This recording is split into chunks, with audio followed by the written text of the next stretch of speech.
పేరు నూనె అనిల్, బీజేపీ మండల పార్టీ అధ్యక్షుడిని. ఈరోజు ఈ రాష్ట్రంలో ఉన్నటువంటి గవర్నమెంటు ప్రజలకు ఎంతో చేస్తాం, ఎన్నో అభివృద్ధి సంక్షేమ పథకాలు ప్రజలకు తీసుకెళ్తామని మాయమాటలు చెప్పి అధికారంలో వచ్చినటువంటి ఈ పార్టీ ఈరోజు ఇచ్చిన 6 గ్యారంటీలను ఎక్కడ కూడా పూర్తి స్థాయిలో కూడా ప్రజలకు తీసుకోపోకుండా, ఆ హామీలను నెరవేర్చకుండా ప్రజలను మభ్యపెట్టి అధికారంలోకి వచ్చినటువంటి ఈ ప్రభుత్వం ఇక్కడ జరుగుతున్నటువంటి సంక్షేమ పథకాలలో భాగంగా ఇచ్చిన డబుల్ బెడ్రూమ్ ఇల్లులో కావచ్చు, ఈ మండలంలో వాళ్ళు చేసే అభివృద్ధి కార్యక్రమాల్లో కావచ్చు, అన్నీ కూడా పూర్తి స్థాయిలో చేస్తలేరు. అదేవిధంగా ఈ మండలంలో రాయపర్తి మండలం గత 30 సంవత్సరాల నుంచి ఒక దొర పరిపాలించిండు. ఇప్పుడు దొరపై దొరసాని వచ్చింది.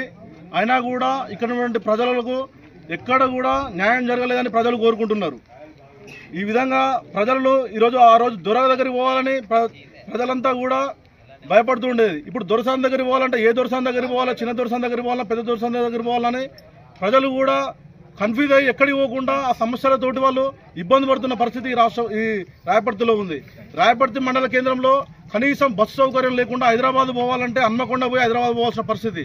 ఇక్కడ నుంచి బస్సు డైరెక్ట్గా హైదరాబాద్ పోయే పరిస్థితి కూడా లేదు. కాబట్టి తక్షణమే ఇక్కడ ఎమ్మెల్యే కావచ్చు, అధికార పార్టీలు కావచ్చు, ఈ సమస్యలపైన నిర్ణయం తీసుకొని ప్రజలకు అందుబాటులో ఉంటూ ప్రజల సమస్య నెరవేర్చాలని మా పార్టీ నుంచి కోరుకుంటున్నాం.